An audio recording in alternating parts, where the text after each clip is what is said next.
that you're offering, would you recommend that you find some type of product also to promote? Yes.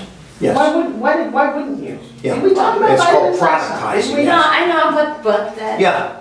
He doesn't do social media or well, I mean, he's not the expert in social media, so I have to ask the question in his expertise. Which is, I mean, it's called, we call it productizing, back to the old, KPI, the key person of influence. But if you're a chiropractor, you could have, some DVD downloads. If you're a, if you're a dentist, you sell teeth whitening kits, if you're an optometrist, I'd sell some great vitamins or lutein or something, right? Because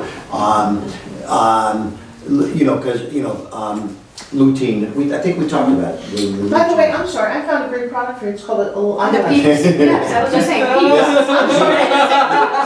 Private label. Yeah. Do you know what the product? Well, no, but here's your homework. Write down right now. It's like finding keywords. What are the 5 key things that you could be selling? The woman behind you is very well known for ingestibles. And she's here and she's a but I know this sounds crazy, but we don't look at the obvious. He's sitting right there. I would put an order in right now. That's absolutely phenomenal. You hear the numbers that he's selling, put a little sticker on it, and start giving the numbers. Yeah, they could private label it right on the side. Okay, what are 3 other products you can do? Oh man. Yeah. You have it.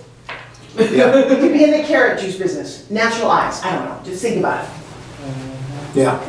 Celeste is coming out with liner products for the eyes. Are you going to private label it? Yes. Really? Yeah. Well, we're waiting to get Envision signed by the one that's 360. taught by doctors in the world. No, that Envision 360. That is amazing because when I did I talk about testimonials? Yes. This week I said there was how many testimonials? I said there's a consumer testimonial. Actually, not everybody heard that. So No, we didn't hear it. Okay. All right. So there's 5 kinds of testimonials, and I always love to talk about my fishing show that I did because a guy walked in my office and said, "Think this is a lure." He said, "This is going to be your next $1 million product," and puts it down. And I picked it up and I said, it was just a little piece of plastic. It's a plastic lure. I said, "What's it cost to make that?" He said 3 cents. Okay. I said, "So this 3-cent lure is going to be my next $1 million home run product." He said, "Absolutely." I said, "Why?" He said, he's an inventor. I've invented and engineered this so that when it hits the water, it's reverse rigged so that all other lures just drop straight down. This one hits the water, it swims away like a wounded fish. And that's what gets the attack." So I said, now it's got the visuals, it's got the magical transformations, all these things. So we ended up doing that deal. We shot 135 testimonials in a fishing show. And so this is when I learned there's 5 types of testimonials. The first one is a user. And the user is just someone that fishes with the lure. The next one is a celebrity. The celebrity is like Ted Nugent, who's a celebrity fisherman, right? He loves to fish. And so if you got a celebrity using the lure, it's even better. The third one is a professional. Now, in the skincare world, professionals are doctors, lawyers, professionals. In the fishing business, it's a Bassmaster champion, Guido Hibden. We got him. So we had consumers, dads and their kids. We had celebrities, Ted Nugent. Then we had Bassmaster champions. That's the third one. The fourth is editorial. And editorial is like a magazine, newspaper, press, New York Times, Trade Journal, etc. And the fifth is clinical. And that's the question that I asked. Now, a Dr. Shailesh Kaushal. He's the doctor. You're the doctor, right? So you already have a built-in. You got the users, which are easy. Those are your patients. Get a couple celebrities. You got a couple, Forbes Riley, right? You got one right there. So you got users. You got celebrities. You're the doctor. You're the professional. Now you need some press. Do you have any press yet, or hasn't even come out yet? Not yet. But once it does, aren't you going to get a lot of press? You're going to get a lot of press. So now you got to get magazine articles, trade journal articles, whatever, newspaper, TV, etc. And then the last one is that clinical, which is like the kind of you can always write a lot of great copy about products and about what things do, but once you can say that we've taken it to a lab and it's clinically documented to do this, and you can make the statement then, that takes it to a whole proven level. That's proof. Because everything else, I mean, look, you can always get a consumer to say something, you know, you can get celebrities to say something, doctors generally won't, okay, but to be honest with you, there are some doctors that will say things, you know, that they want to do, okay, okay, so I hate to say it, but certainly lawyers that I know that you know, and sometimes you can get press, even if you don't necessarily deserve it, because the press doesn't know, but the clinical is really the documentation. So those are the 5 kind of testimonials. I don't know why I was talking about testimonials, but somehow I got on that subject. Tease, please. Yeah, Yes. yeah. So yes, products. Right. Yes. So the question is, how can I get those peeps? I'll put you in touch with my son, who's running this campaign, okay? Just send me, do you have my email? Anybody that needs my email is kevin@kevinharrington.tv. Yeah. Kevin, what if Sure. somebody had a business and they're looking for something to give away to their customers to hold on to, you know, like people do pens with their name on it? Right? That's at such a cheap price right now. I mean, I've seen some people But that would be the $200 private label bags too, or right? something. So do they do that? Do they put your company name on their product? And That's what make we're it up? talking about. Oh, yeah, I mean, No, first, I mean like you get 1,000 pens with your name on it. and give I've never been a huge fan of that kind of marketing because it, you know, it's sort of unrelated to the specialty. You know, I mean, if what I like to, I'll give you an example of how we started doing giveaways that made sense for us. We used to, when we first started with Tony Little and we were doing his fitness products, we did the Gazelle. The Gazelle was an expensive product, right? Okay. Now, you bought one Gazelle and you certainly never bought another one because you didn't use the first one, okay? I mean, 99% of those Gazelles went somewhere. They tried it and then, oh, I'll get to it someday, right? They're great for drying towels, by the way. Huh? They're great for drying towels. Exactly. It's hanging clothes, drying towels. So, and the reason we found that out because we would call people during the month to sell them something else. And they'd say, you know, how do you like your Gazelle? Well, you know what? It's still in the box. Or, you know, I haven't really had a chance to try it. This is 3 weeks later after they've received it. What do you mean it's still in the box? People, they make the commitment to buy it, not necessarily to use it. So what we did is we said, how do we get at the time of the sale more sales? So it was continuity. We said, how do we get continuity? So we put, Tony Little said, let me do some thermogenic, you know, fat busters, you know. And so we would give you like a week's supply of something that was continuity driven. So we gave you that free trial of it, and then on the phone, we'd say, hey, look, congratulations on the Gazelle, and you're getting a 7-day supply. You know, how many, do you want to lose weight? Oh, yes. How many pounds are you trying to lose? Oh, 30, 35 pounds. Oh, well, you know, that 7-day supply, that's good for the first 3 pounds, but, you know, why don't we just, while we're at it, you know, it's normally $49.95 for a 30-day supply, but, you know, we'll throw in, for $19.95, we'll throw in a, you know, make it a, you know, give you the free week that we're giving you, but we'll supercharge it and give you, you know, the first 6 weeks for another $20, you know, and then ship it to you every 6 weeks. Continuity, auto ship. So, but what we gave them was something that was more related to the product as opposed to just like a pen, okay? So, I don't know if you used, like, now maybe for you though, it could be, you know, cups to mix protein in and stuff like that. Yeah, we've done Have you that. done I was just that? thinking for eye doctors all over the country, they could be having this in their. That you usually give away like eyeball related Sometimes things. you replace catalogs and stuff that they. Yeah, you know what's funny, I just went to the dentist, I went to the dentist on Monday, he's got this stack of pens there. I always grab 2 or 3 pens, but it doesn't necessarily make me come back to them, you know? So, anyway, who's got such fantastic pens. Pull this one now. Okay. Hey, who's got another question? Yes, Richard. I have a question. If you were to not you personally, but let's say I was to approach like Mind Game, you know, if it's to be sold or to be bought out, you know, substantial number. Your end game. My end game. Yeah. Do you look at profit margin or users based on a SaaS platform? Well, I mean, me as an investor, I want to see if I'm going to buy, if you're going to buy the company. It depends on the phase that it's at, but I'm generally not interested if there isn't profit myself, because unless it's a model that said, okay, you know, like Guthrie Rinker, they run a model for proactive that they spend $100 to get a customer that only gives them up front 39 bucks. So they're losing about $80 because it cost them the product, the shipping, and everything. So they lose $80 to get that customer.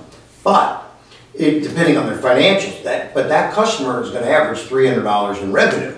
And so the average lifetime of the customer, the value is big because they spent the 80 and they've got a $300 average lifetime value. So now depends on when you look at the numbers. You know, is their revenue stream still coming from those clients, and is that, you know, sustainable, and, you know, is it safe? Because in other words, because you have to isolate. You know, if the reason it's not making profit is because it's making these acquisitions of customers at a high rate that are going to prove in the long run. You almost have to pull that out of the numbers and look at the whole company differently in kind of pockets, okay? So, but, you know, I think companies like Facebook, they only look at customer they want to know how many new customers are there, right? Because they're going to put a whole different model on it anyway.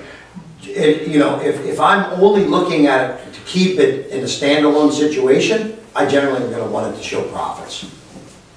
Just my own personal thing. But if you're in an industry selling to somebody else that has something similar, they may be looking just for the number of users.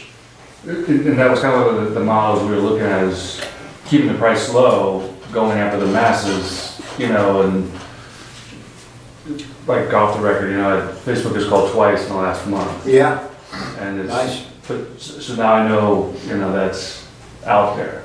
You know, I mean, like in the advertising agency business, you know, if you've got a book of business that is booking X amount of dollars, you know, there's a multiple they do. They don't care about your P&L because they're going to absorb it. They're just going to take that book of business and put it right into, and they're not going to need the offices and all the overhead. They're going to trim everything down. So they're looking strictly at the gross. Yeah. So I would think a Facebook is going to be looking at how many users and the gross, because they're going to have a whole different way to evaluate the bottom line. So that's when you said how would I look at it, right. Me as a personal investor, just as a standalone, I got to be looking at profits, you know.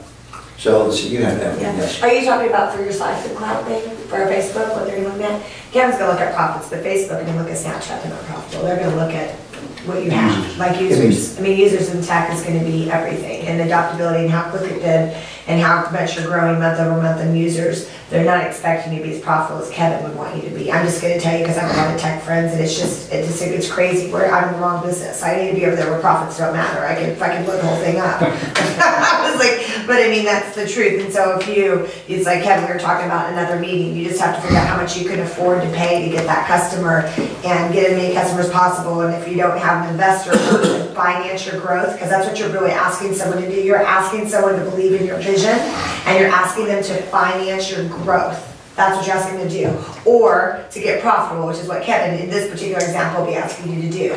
I don't think Kevin's I think he has a niche, and I don't think he's your finance growth guy. I don't, that's not him. But there are guys out there that have made big wins in the tech, and they have experience financing growth. And I think that's what you're looking for, someone that's really willing to finance the growth of your vision, and that can see with the proper direct response metrics, which you should use to your advantage, and create your Excel sheet to your advantage to have the numbers tell the story, because they can tell, okay, if we're going to spend this much money to get a customer, then this customer will be worth this. Come year 2, this will have ballooned up to where we'll no longer just be out growth mode, we'll be in this mode. But at the end of the day, you are selling, I need you to finance my growth, and if you pitch it any other way, you're not going to get money. You know, Walmart just bought Jet. Yeah. Yeah. Jet's losing $15 million a month. Okay, so, yeah. Jet.com. Jet.com. It's another selling platform like Amazon. James, you on there? Yeah, You should do other company in the United States. so, you know, they obviously weren't concerned about profits because they were, you know, they were buying a user base as well as technology and a platform, and you know, so they had a whole different way to look at it. Yes, sir. What's your biggest hit and why? What's your biggest miss and why for a product? Well, I mean, the biggest hit was Tony Little, you know, because we did one show with Tony, and we did another show, and you know, we got 1.6 billion or something like that in sales. So, yeah, I mean, the Gazelle was over $1 billion all by itself. The reason I love Tony is he's much like Forbes. When I first shot, when I did Tony's infomercial, we walked in the studio and he shot it live. Literally live to tape in 30 minutes. It was a 30-minute show and we did it live, okay? And so we took that live tape and took it around the world and did $350 million with it. Wow. So I said, I mean, I didn't have to write a script. I didn't have to hire fancy production. You know, we just went into the studio. I mean, think about shooting a movie live. You can never do it, right? Yeah. I mean, it's like, you know, so we created something very, very unique when we created that selling model. And so that's what, you know, because I had started prior to Tony, when I met Arnold Morris, I called the video that I did with Arnold the world's first viral video.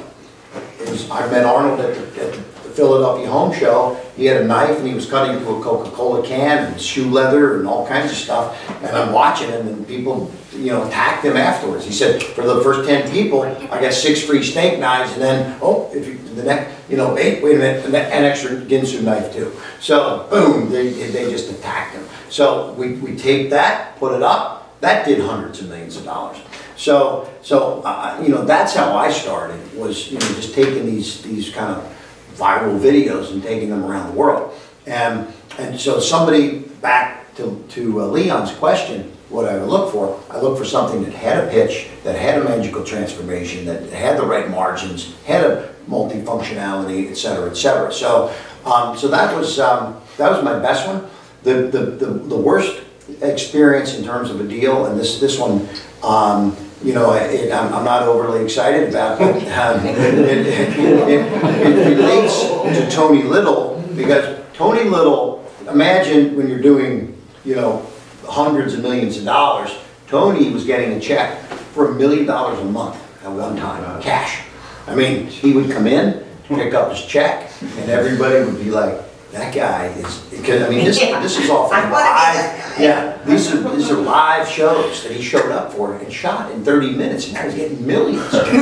You know, so one day Tony came in and he had been in a bad accident, you know, that 3 weeks earlier, and he had gained about 20 pounds, and he looked terrible, and he was all, you know, walking like this, and you know, he looked like crap, and so I said, Tony, I said, what's wrong? What happened? He said, oh, I was in a bad accident and this and that. And when one of the guys there said, Tony, where's your beach body? And then this is Carl Deichler, who worked for us. And Carl, young kid, like 23 years old. Tony left, got his check. Carl said, I don't understand it. He says, Kevin, you know, you've built this business, you've been doing this, but you're paying Tony $1 million a month. He looks, why does he deserve that? He said, let's do a show where people can get a beach body, you know? And he said, I've got a great idea. I'm gonna go build my own brand, and I'm gonna go out. If Tony Little can do it, I can do it. And this is Carl Deichler saying he's gonna start his own company called Beachbody. And I said, Carl, I said, that's a great idea, good luck to you, you know? So, it's $1 billion company. Yeah, Beachbody. And this is where it even gets worse. So, but wait, there's more. Wait, there's more. Okay. Operators are standing by. I had my COO was a guy that I wasn't getting along with very well, and Carl said, Kevin, I'll give you 50% of the company if you put up the cash to do the deal. And I said, well, what kind of money are you looking for? He said, I'm gonna need about $150,000 because we're gonna shoot a great looking infomercial and we're in talent and this and that and post and production, media test, the whole thing. So I said, you know, I got my hands full, I'm busy, you know, I'm not interested. So the guy that was running the chief operating officer of my company said, hey, Kevin, can I put up the money and do the deal with Carl? And he said, and I'm like, you know what? Time for you probably to move out on anyway, so why don't you and Carl go do this together? So my COO financed Carl, and those two guys went off and built a $1 billion company. So I gave Carl not only the idea, but I gave him the money to build the business. I got when I see Carl, he's very friendly to me. Yeah. So Carl, I mean, he took a distribution this year for $40 million. So, because I talked to his, you know, one of the guys there, they said Carl's doing very, very well. So, you know, what's the product? Beachbody. They do P90X. They started with Beachbody. The very first infomercial was Beachbody, and it was DVDs. And now they have an MLM division. It's called Beachbody that does Shakeology and shakes, but they do P90X, they do Brazilian butt lift, they do, you know, their model are these fitness shows, high energy, really cool shows, and magical transformations. You'll see, you know, the big belly guy, now he's, you know, got a six-pack, you know? So, and P90X was a tough, you know, tough workout, right? But that became, that was a cult following. He's done it, but see, this is what he did. He doesn't make any money on TV anymore. He takes all those leads, turns them over to the direct selling company. And that's where the problem is. Their direct selling company does about $600 million a year now as part of that $1 billion empire. Wow. So that's the one that got away. I got time for maybe one more, okay? You, Kevin, and also Lori and Forbes are committed to us now for months and helping us in many areas as much as you can. Yes. My question to you, and of course also Lori and Forbes, how can we be on service for you? What is it that we in the group or single people can do for you? Oh, that's great. I appreciate that. You know, I do this to make relationships, look for deals, you know, as we've tried to put some things together, maybe we can still too. You know, I'm talking to, you know, when you guys came in town, we met about some projects. These guys are talking about franchising, and Ron has always got some cool stuff. So I actually am here to get involved with ventures. And James and I have been talking about setting up, you know, referring people to him that need sourcing. So, you know, because he reached out and said, hey, do you have anything I can source for you? So you know, I think, and certainly Aaron and Donna took care of my gut, sending me, I thank you guys, nice. I got a big goodie basket and got my stomach moving in the right direction. Out.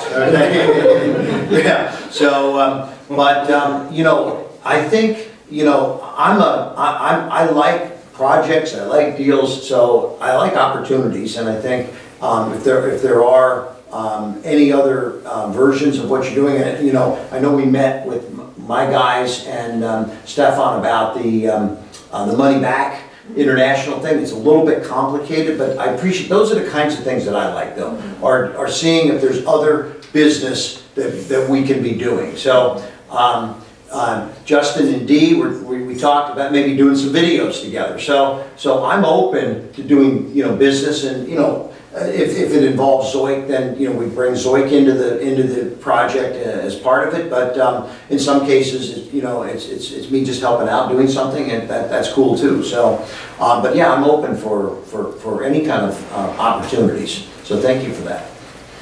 All right. Anybody else got one more question? Last and nobody else, okay. So thank you guys. I know you got a couple fun days. I'm doing an event.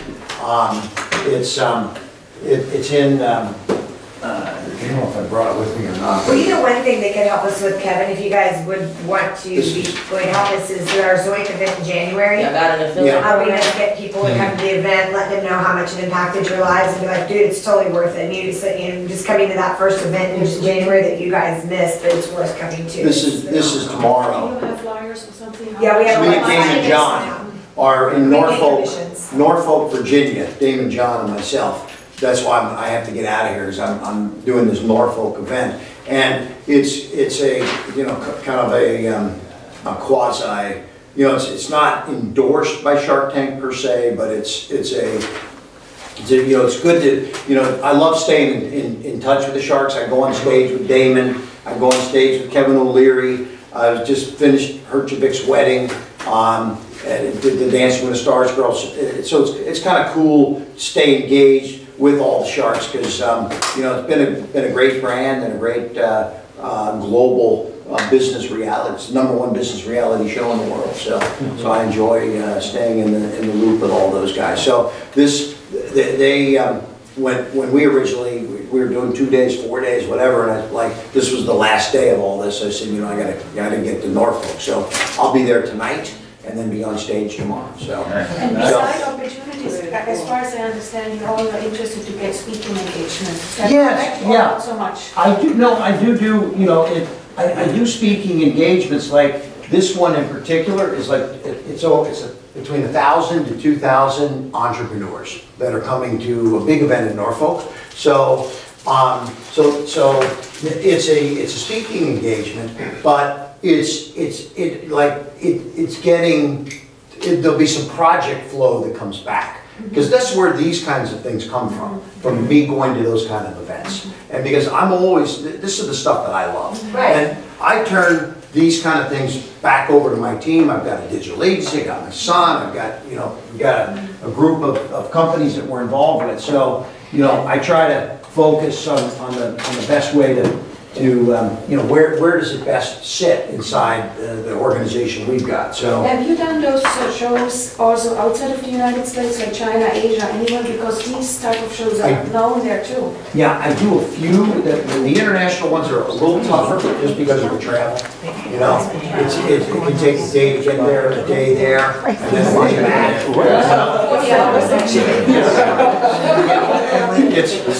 Yeah, I'm on the check home. But I know you guys have a good couple days here to finish up. So thank you for listening to me. And if anybody has any direction, I'm going to follow up on the plane when I get there. My flight's at 5. So yes, I'm going to be. I've got my people, because it's a. You sent me. I think I saw it. You sent me something. He'll be in town. Okay, good. Ran another $60 2 days and for carry-on. All right. I got your business plan front and center right there. That particular airline, I got me through here or whatever. Yes.